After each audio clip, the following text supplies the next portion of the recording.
E aí pessoal, tudo bem? Sejam bem-vindos aqui à nossa aulinha de Química de revisão para o nosso simulado.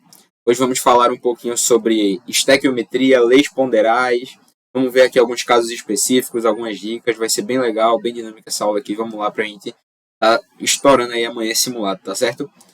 Para começar, vamos falar aqui das leis ponderais. Eu trouxe as 3 leis mais importantes para vocês, que é a lei de Lavoisier, a lei de Proust e a lei de Dalton. Lei de Lavoisier, conhecida como lei da conservação de massa. Lei da conservação, ela diz que a massa dos reagentes é igual à massa dos produtos, certo? A lei de Proust é a lei das proporções definidas. Proporções, ou seja, proporção. Fala o quê?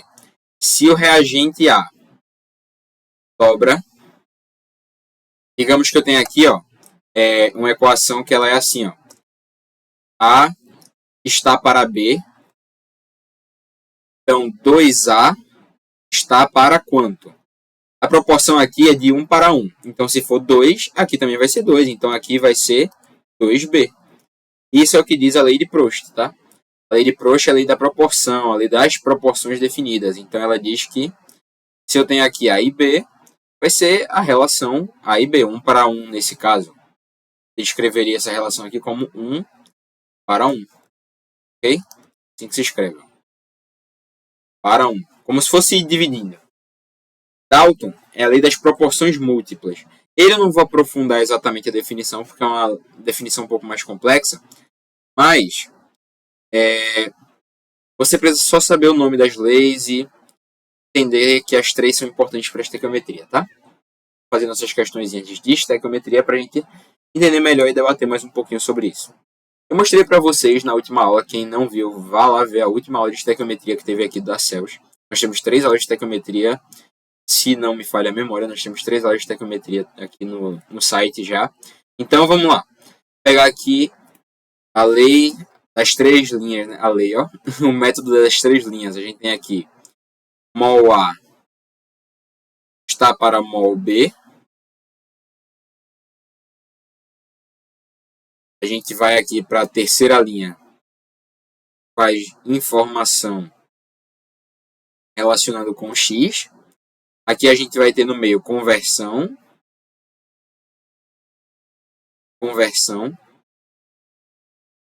Ok? Essa aqui é a primeira linha, essa aqui é a segunda linha, essa aqui é a terceira linha.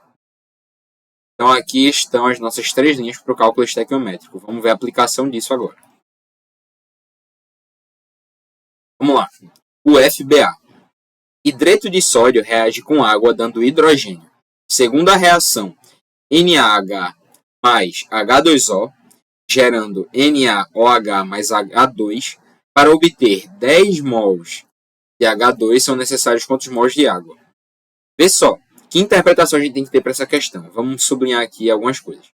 Hidreto de sódio é o que está reagindo. Ele reage sozinho? Não, ele reage com água. Tem aqui a reação da gente, né? Que é a nossa reação. E aí, essa reação... Pronto. Essa nossa reação é essa reação descrita aqui, né? Na mais H2O, NaOH2. NaOH mais H2. E aí ele quer o quê? Ele quer 10 mols de H2. E aí ele pergunta quantos mols de água. Quantos mols de água vão ser necessários? O que é que a gente está relacionando aqui? A gente vai relacionar os mols de H2. A gente está relacionando mol de H2 com mol de H2O. Como é que a gente vai pensar para essa questão? Veja, isso aí entra nas leis ponderais. Lembra que a lei das proporções múltiplas é proporcional? Vê a proporção aqui. Proporção. Como é que eu vou pensar na proporção? Eu vou pensar assim, de acordo com o número de balanceamento. Qual é a equação que ele me deu? Ele me deu NaH mais H2O gerando NaOH mais H2. Vê só. Eu tenho aqui, qual é o número de balanceamento de cada parte? Vamos pensar nisso. Aqui é 1, aqui é 1, aqui é 1 e aqui é 1. Então a minha proporção é toda de 1 para 1. Se eu pegar o NaH e comparar com o H2, a proporção vai ser de 1 para 1. Se eu pegar o NaH e comparar com o NaOH, a proporção vai ser de 1 para 1. Mesma coisa com a água. Então, eu vou pensar aqui, ó. Eu tenho 10 mols de H2. Então, aqui eu tenho 10 mols de H2. Para eu ter esses 10 mols, eu precisei quantos de água? A proporção não é de 1 para 1. Se eu usei 10 aqui, aqui eu também vou usar 10. Então, para eu ter 10 de um lado, eu tenho que ter 10 do outro. Isso aqui é a proporção definida. Entende? Para eu relacionar as duas, a relação aqui nesse caso é de 1 para 1. É só você olhar o número de balanceamento. Se aqui fosse 2, como é que a gente pensaria? Veja. Se aqui fosse 2, o que é que eu pensaria nesse caso? Se o número ali fosse 2. Em qualquer outra equação pode ser, tá? E aí a gente vai pensar como? A gente vai pensar como se aqui fosse o dobro, aqui desse lado, o número que ele me deu, ó, ele vai pensar que o número que tem 2, ele vai ser o dobro do número que tem 1. Então, se aqui fosse 2 o número de balanceamento e eu tivesse 10 mols aqui eu teria 5. Certo? É metade. Então, a gente tem que sempre usar essa lógica de proporção. A resposta da gente nessa questão aqui é letra C. Ok? Vamos lá para a próxima. O motor de um carro movido a álcool. No motor de um carro a álcool, o vapor do combustível é misturado com o ar e se queima à custa de faísca elétrica produzida pela vela no interior do cilindro. Isso aqui a gente chama de ciclo Otto. Ciclo Otto é o ciclo do motor do carro e ele é baseado na queima de combustível. Você não sabe como funciona um motor, você vai estudar isso ano que vem. Existe um pistão, ele é um cilindro, deixa eu desenhar um negocinho legal aqui, né? É um cilindro. E aí, esse cilindro, ele tem uma válvulazinha aqui, um êmbolo, entre aspas, que ele sobe e desce. Isso aqui é um pistão. E aí a gente tem aqui, ó, duas válvulas. A gente tem uma válvula de admissão, que é a válvula que entra o combustível no pistão, e a válvula de escape, é quando sai o vapor. Então, ele joga a gasolina, digamos que isso aqui azul é a gasolina, ele joga. O pistão, ele sobe. O pistão, ele vai e sobe. Quando ele sobe, ele queima a gasolina, por quê? Porque tem uma coisa aqui no meio que ele disse, ó, chamada vela.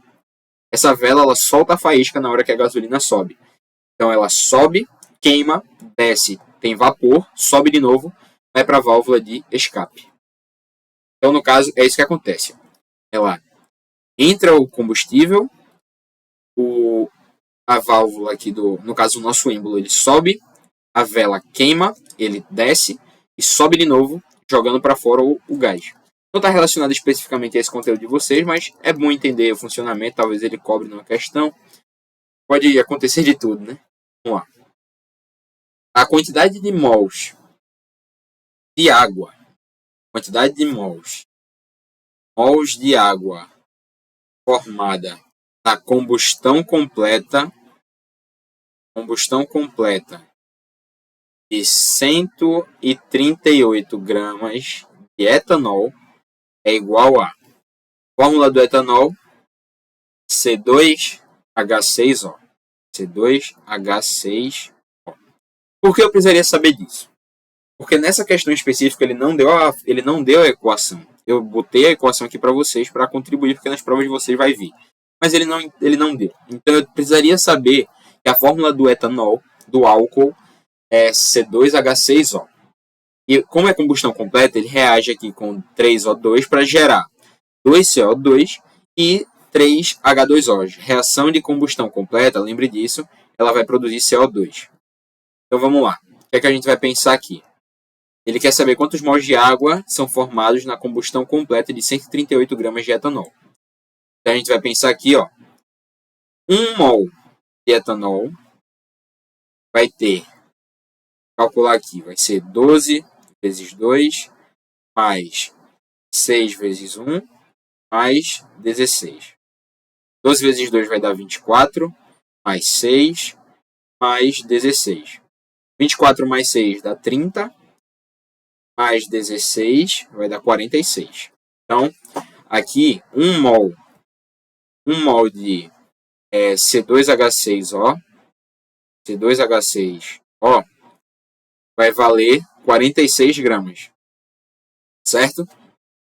Então, agora a gente vai ver aqui quantos gramas a gente vai ter. Ó.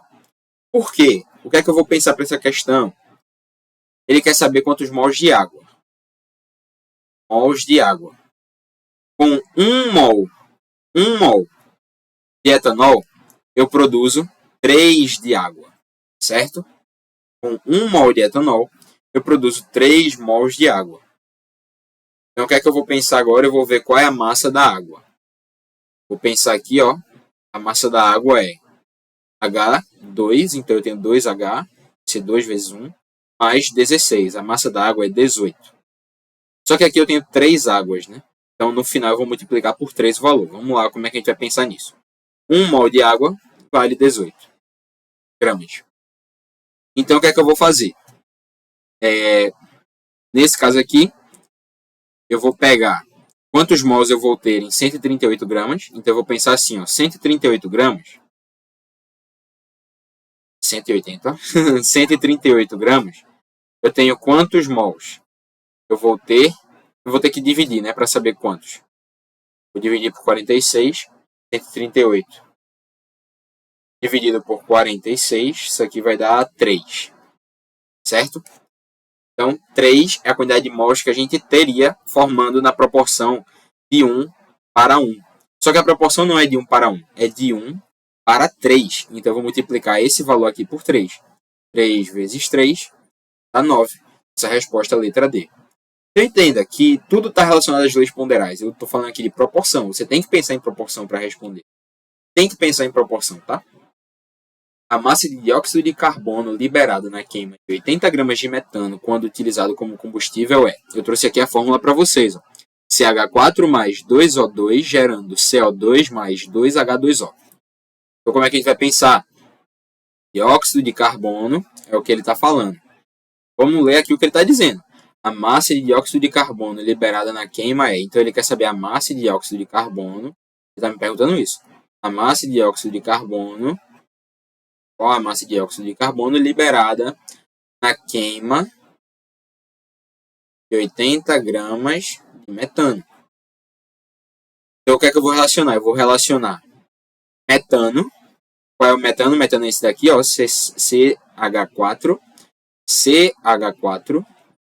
Então, eu tenho 1 mol de CH4 produzindo. Ele quer o quê? Ele quer dióxido de carbono, CO2, produzindo 1 mol de CO2. Essas equações já estão balanceadas. Nesse caso aqui, a gente vai usar aqui o nosso método das 3 linhas. Vamos lembrar desse método, tá? Pelo amor de Deus. Lembre do método das 3 linhas. Ele ajuda muito a gente. Tem que pensar dessa forma. Essas questões de cima eu não usei porque eu quis mostrar para vocês uma interpretaçãozinha de questão diferente que a gente tem que ter com base na proporção. Então, se você não entendeu, reveja o vídeo e pare para pensar um pouquinho devagar e qualquer dúvida manda aí, tá? Vamos lá. A massa de dióxido de carbono e a gente vai relacionar com 80 gramas de metano. Vamos ver quanto é que dá a massa molar de cada um agora. Primeiro, lá para as informações. Qual é a informação que ele deu? Ele me deu que vai ter 80 gramas de metano. Então, eu vou lá para a terceira linha, 80 gramas. Isso aqui vai produzir X. E agora eu converto. Agora eu vou deixar CH4 em gramas. Porque não dá para relacionar mol, esse 1 é de 1 mol, com gramas. Então eu vou transformar para grama. C tem 12 e H4 vai ser 4 vezes 1. C aqui tem 12 mais 2 vezes 16, que é 32. 32. Então vai ficar aqui 44. Desse lado aqui eu tenho 44. Desse lado aqui eu vou ter 16. Certo? Então, agora multiplicando cruzado, vai ficar aqui 16x é igual a 80 vezes 44, o que dá 3.512. E esse valor agora eu vou dividir por 16. Eu vou passar isso aqui dividindo. Vai ficar aqui 3.512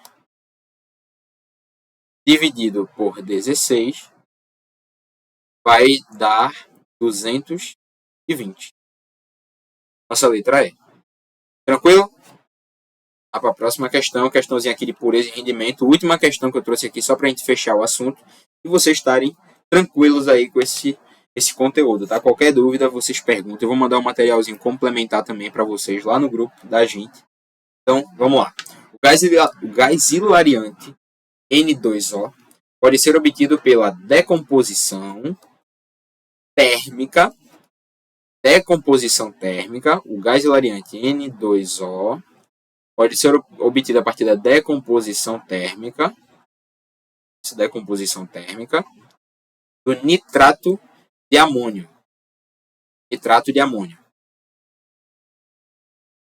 Pegando aqui outro elemento, tá? E o elemento é o NH4NO3, conforme a reação a seguir. Se de 4 gramas do NH4NO3 obtivermos 2 gramas de gás hilariante, podemos prever que a pureza do sal é de ordem. Vamos lá. Primeiro entender qual é qual substância. Gás hilariante é N2O. É esse nosso aqui. Gás hilariante é esse daqui. NH4NO3 é o nitrato de amônio. Como é que eu sei? Primeiro que ele falou que é um sal, eu vou relacionar o sal, que ele está sólido. A única substância sólida é o sal aqui. E o gás é o que está no estado gasoso. Então eu vou relacionar esse sólido com esse gasoso, certo?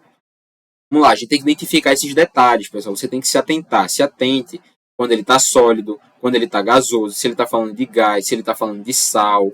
Você tem que se atentar a essas coisas. Então vamos lá, relacionar. Ele está relacionando NH4. Então eu tenho quantos mols? Eu tenho 1 mol aqui, né? 1 mol de NH4NO3 com 1 mol de N2O. Para a terceira linha, que é a quarta linha. Terceira linha, já estou botando uma linha a mais. Ó. Terceira linha. E aí a gente vai botar as informações. Ele me disse isso daqui, ó. Que tem 4. Está sendo gerado com 4 gramas de NH4NO3. Está sendo gerado 2 gramas de N2O. Conversão que a gente vai fazer agora é de massa. Então eu tenho aqui N, que ele disse que vale... Ele não deu o valor do N, né? Ele não deu o valor do N. Eu vou colocar aqui o valor do N para vocês. A massa molar do nitrogênio. E ela vale aproximadamente... Estava tentando ler de novo aqui para ver se ele tinha dado, eu não tinha percebido, mas não, ele de fato não deu, que é aproximadamente 14. Então a gente vai relacionar aqui. No caso, N é aproximadamente 14, O é aproximadamente 16 e H é 1. Aproximadamente 1. Então vamos lá. 14 mais 4, né? Mais 14. Aí, vou organizar aqui em cima. 14 mais 4 mais 14 mais 3 vezes 16, que dá 48. Certo? Já do outro lado, a gente vai ter 2 vezes 14, que vai dar 28. 2 vezes 14, mais 16. Então, nós temos aqui 14, mais 4, mais 14, mais 38. E vai dar para a gente aqui o valor de 80 gramas. 80 gramas. Do outro lado, eu vou ter 28 mais 16, que vai dar para a gente 44 gramas. Vamos lá. Pensar aqui. Ele está dizendo que tem pureza. Como é que... Primeira coisa que eu tenho que entender, quando é que vai ter pureza? Ele me deu todas. Eu não tenho regra de 3 feita aqui. Eu não tenho X. Ele já me deu o resultado, entre aspas. O que eu preciso fazer? Eu preciso achar a porcentagem. O que é que eu faço para isso? Eu vou olhar a pureza do sal. Como é que eu faço para ver a pureza do sal? Eu vou aqui na parte do sal, na minha regra de 3, e no produto, não é nas gramas aqui produzidas, é na informação. Eu vou fazer isso aqui, eu vou multiplicar por x sobre 100. Só isso. Treine aí com várias questões, se você quiser, de pureza e rendimento. Pureza e rendimento você faz do mesmo jeito. Coloca esse x sobre 100 aí na informação que ele vai dar do elemento que ele quer. E agora a gente faz a regra de 3 normalmente. Então vai ficar 80 vezes 2, que vai dar 160, igual a 4 vezes 44, que vai dar 176x sobre 100. Vou passar esse 100 para o outro lado multiplicando. Vai ficar 160 vezes 100. 160 vezes 100, que dá 16.000, certo? 16.000. Isso aqui é igual a 176x. Passar esse 176 dividindo. Aqui, x é igual a 16.000 dividido por 176. X é igual a 90%. Esse valor já está em porcentagem. O 90% que você vai encontrar já está em porcentagem. Então é exatamente 90%. Então, pessoal, essa foi a nossa aula de hoje. Chegamos ao fim. Esse é o final da nossa aula. Falamos aqui sobre as leis ponderais, vimos exemplos de pureza e rendimento, vimos a aplicação das leis ponderais, a gente viu o exemplo das 3 linhas, nós vimos o conteúdo completo aqui que vocês vão ter no simulado de vocês de amanhã. Então tá tudo respondido aqui, foi um prazer estar com você nessa aula. Deus abençoe sua vida, que dê tudo certo aí nos seus projetos. Estamos chegando perto do vestibular. Muita calma, muita concentração, vai dar tudo certo. E marcha no progresso, vamos em frente. Qualquer coisa, vocês entrem em contato, mandem mensagem aí, né, no grupo da CELS ou então no privado da gente. Estamos aqui para ajudar vocês. Forte abraço e até a próxima. Valeu aí.